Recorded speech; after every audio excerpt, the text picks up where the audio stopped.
Ladies and gentlemen, welcome back to the channel. A new week kicks off at Celtic Football Club, and along with it the start of another chapter in what promises to be a chaotic and relentless summer transfer window.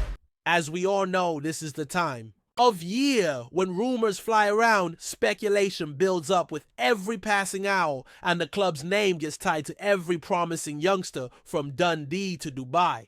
And right now there are a few stories already bubbling away that we need to dive into. One of them involves a potential new addition to our left back options, possibly someone to come in and learn under Kieran Tierney.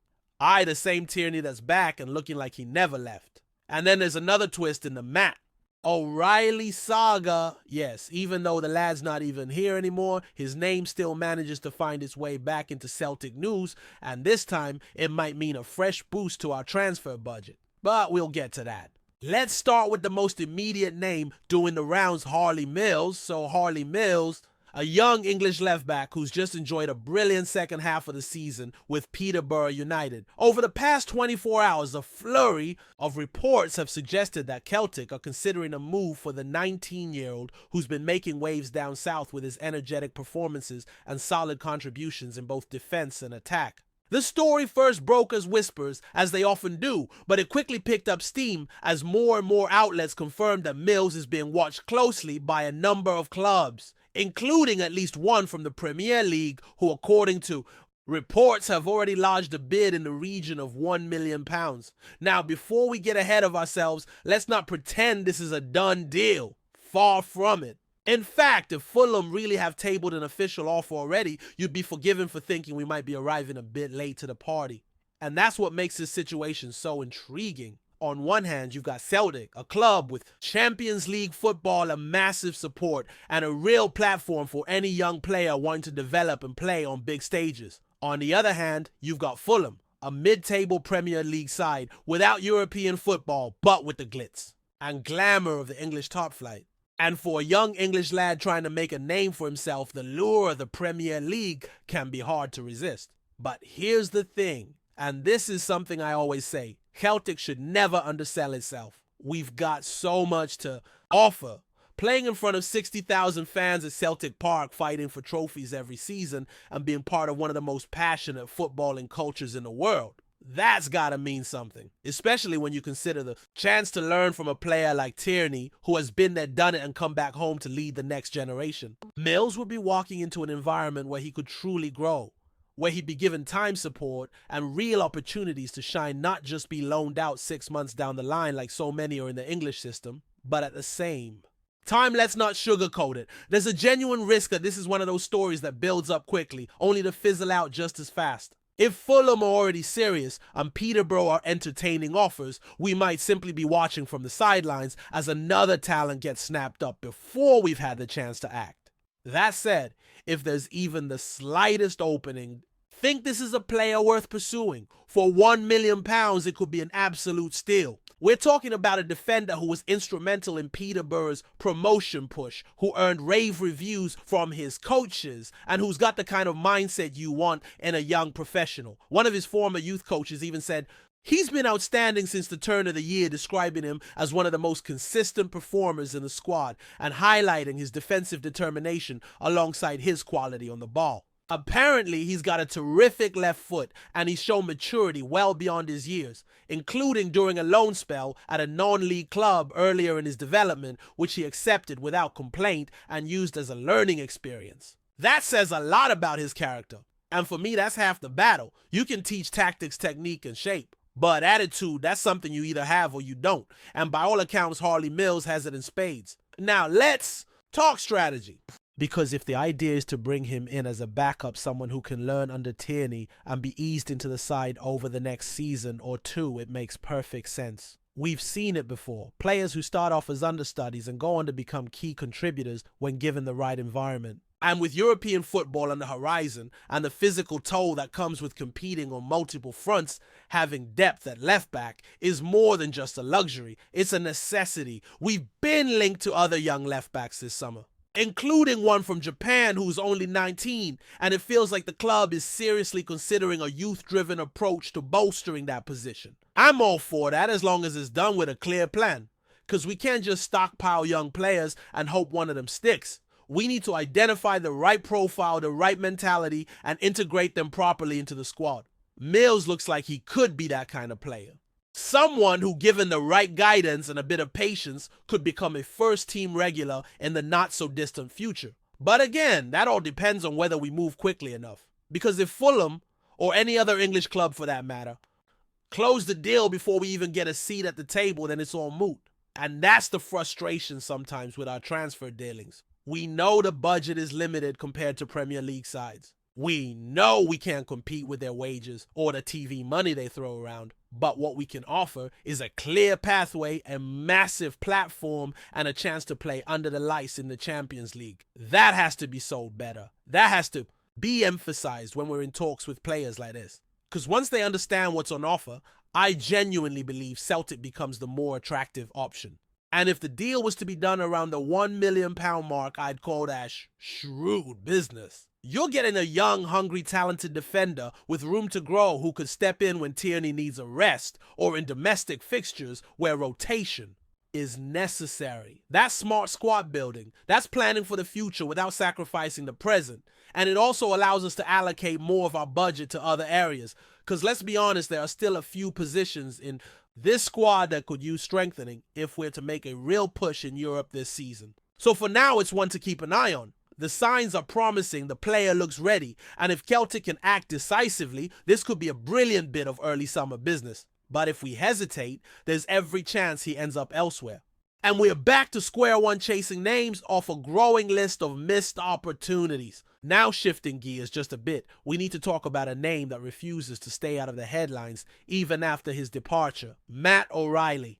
It's honestly a bit surreal that we're still talking about him this summer, considering he's no longer a Celtic player and had already made what felt like his big move last year. Brighton came in, put their money down, and took him off our hands. That was supposed to be the end of it for a while, right? A nice little transfer, a good fee, we move on, he moves on, and everyone's happy. But here we are again, and it turns out Celtic might not be quite done benefiting from O'Reilly's career. Just yet.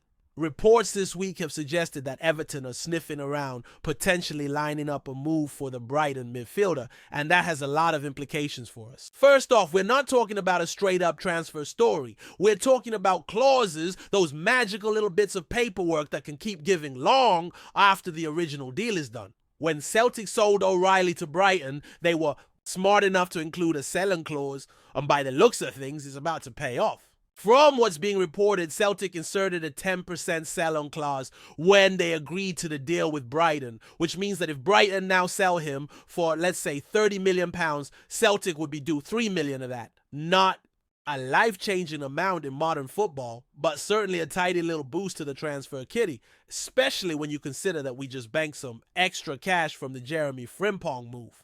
When these little windfalls stack up, they make a big difference in what the club can do over the summer.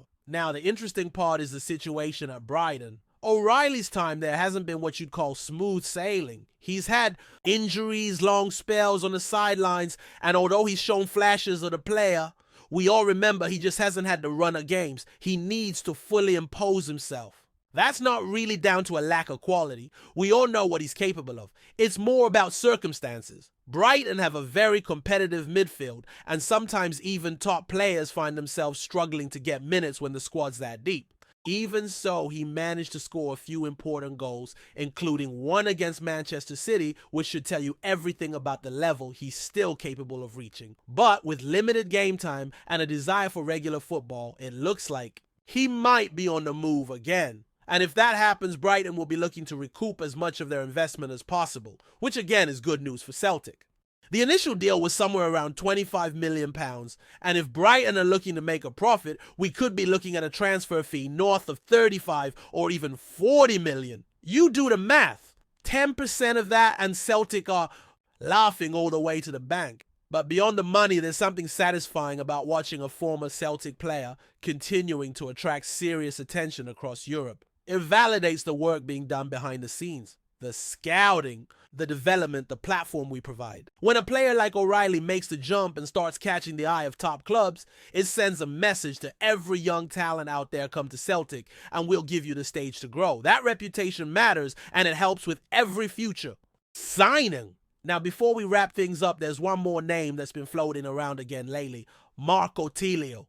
A player who arrived with a fair bit of excitement, but whose Celtic career has yet to really get going. After spending a lengthy loan back in Australia with Melbourne City, Tilio is due to return to Lennoxtown this summer, and the big question is what now? In a recent interview with the Australian press, Tilio said he hopes to be playing regularly in Europe next season, which could mean he's aiming to break into the Celtic first team, or that he's angling for another move. It's all a bit vague at the moment. He's had a strong loan spell, there's no doubt about that.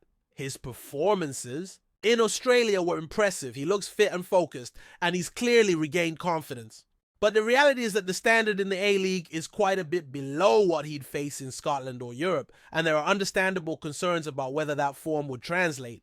Historically, players coming from the A-League haven't always managed to make that leap successfully, and there's a real argument to be made that Tilio might not be the long-term answer. That said, we can't keep sending him out on loan indefinitely. At some point, a decision needs to be made. Either integrate him properly and give him the platform to compete for a place, or move him on permanently.